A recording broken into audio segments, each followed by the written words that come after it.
మన కోసం పనిచేసేటోడు ఒక్కడు కావాలి.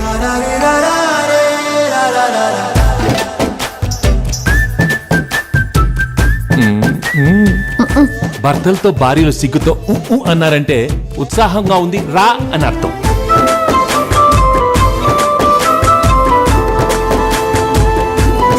సారీ బా, లవ్ యూ బా. ఆహా ఆది దంపతులండి బాబు. దిష్టెట్కరా పడితే మాత్రం మన మధ్యలోకి ఎవరు వస్తారు బా?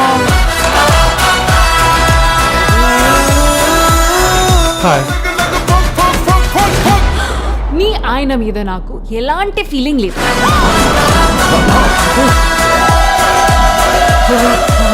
ఈ ఆపరేషన్ కి మా ఆయనతో పాటు నేను వస్తాను. Now the real challenge.